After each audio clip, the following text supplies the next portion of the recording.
The Tai Chi form and Qigong is only about 1/10 of what you will learn in your Tai Chi training. It's the same for Bagua. The form is only about 1/10 of the learning.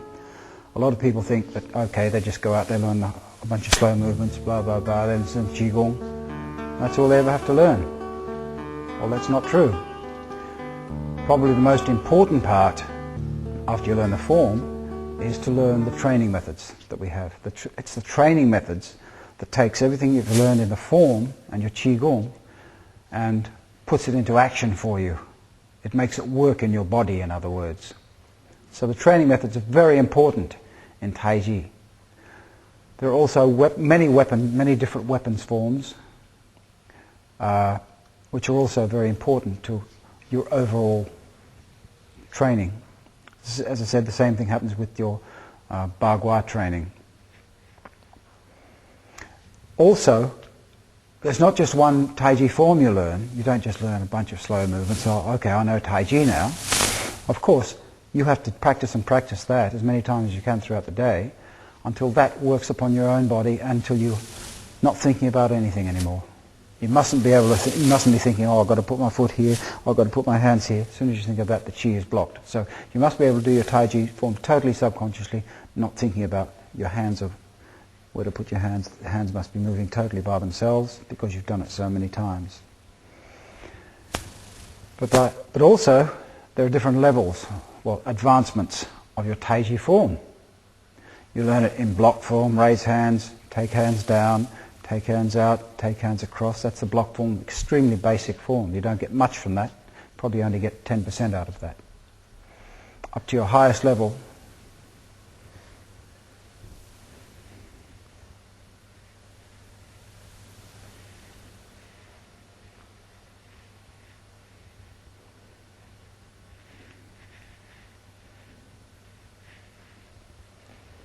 just on the hold of grasping swallow's tail, and it didn't seem like I was doing anything.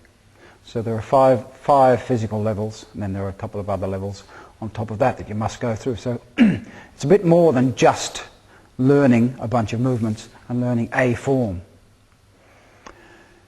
Training methods. Probably the most important training method that we have is push hands. I'll just ask my son Ben to come in. A lot of people like to go straight into what's called double push hands. Big mistake. You must always start off with single push hands, and you must never ever forget your single push hands. It's very, very important. As I said in the previous lesson, this is where we learn to change the Qi into Jing. And it mustn't be a softy, yield. That's another one of my pet hates. A lot of people have just got that word totally wrong. A lot of people think, okay, you've got to push. Maybe Ben's throwing a punch. Oh, I yield to it, and then I come back with a punch or something. If you're going to do that sort of a yielding, he's just going to come through and hit you in the face. Doesn't work in a realistic situation. Yielding happens like that. Just throw the punch there, Ben. Again. See what happened then? Slowly. Yield. There's the yielding. And there's the re-attack, you see. No going backwards, just come forward all the time, but always yielding, really yielding, not the stupid type of yielding and going back and forwards. So we come to our single push hands. And once again, I tend not to teach the really, really basic push hands anymore. I tend to put my people into what's called a power stance. See how the feet are? Eli?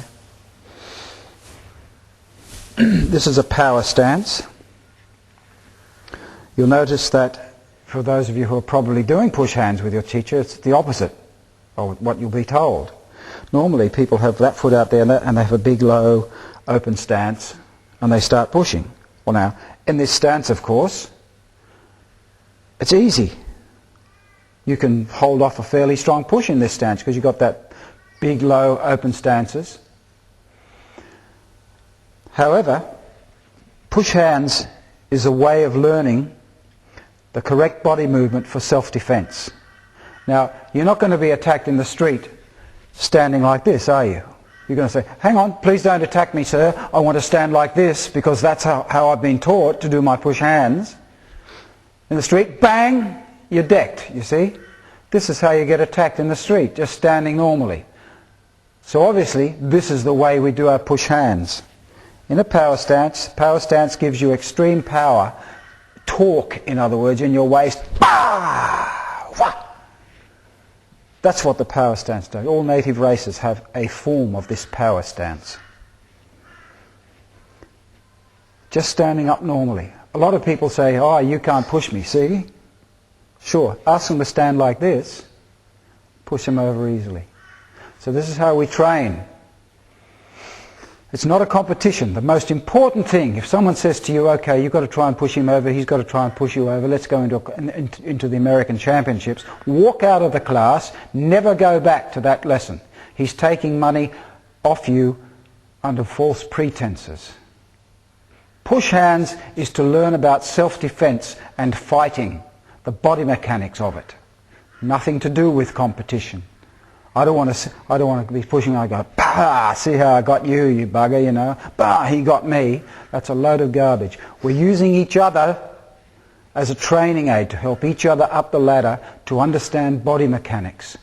But by the same token, building up our body power and strength in our upper body and legs everywhere. This is an overall body toning exercise, especially with your feet just like this, because you've got to work even harder to stop the oncoming push coming. Now by the same token, a lot of people do the push hands like this. Ben's pushing me, and they can bend over and almost put their head on the ground. What sort of a martial art is that? Look, this is all open here. Bang, I've had it. That's where they've got it wrong. They say, oh, I'm going to yield to a push. Oh, see how you can't push me over, see? What sort of a self-defense is that? So we don't...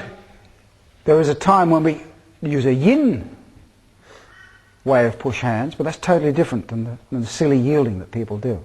So we do powerful push hands. So Ben's pushing, and we use pang to push it away. Now you notice how Ben's using his waist. See, we haven't got this anymore. It's easy to push someone like that. Much harder to use your waist. And what do we use in fighting? We don't go, oh, I'm going to punch you now. By the time you've done that, he's knifed you. We've got to be able to throw a punch from here. Bah! And what muscles do we use? The muscles all around your waist here. They're bah! Centrifugal force from the waist. And that's exactly what we're using in our push hands. Centrifugal force from the waist. You'll notice that the wrist is always in your center. If someone teaches you push hands like this, walk out. You've lost your center. Bah! Hard, good, strong push hands will build up all the correct muscles for the self-defense area. You're building up your triceps, you're building up your deltoids, you're building up your laterals. Not so much your biceps, because you really don't need them much for self-defense. You only need normal biceps for self-defense. The triceps in particular.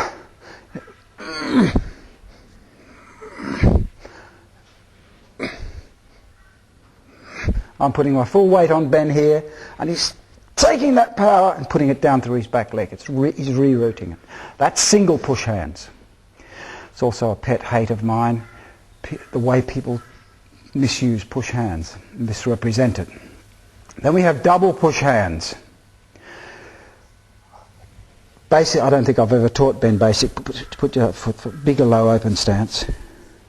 Okay, double push hands. Push. Hand comes out, say loi chai ong. We're doing pang loi chai ong. This is basically grasping swallow's tail from your taiji form. See? Ben's doing ong, I'm doing pang. I'm doing loi, and Ben's doing chi. See, they're the movements from your basic taiji form of grasping swallow's tail. However, I tend not to teach people this sort of basic push hands nowadays. I tend to take people straight into what's called pang hinge push hands.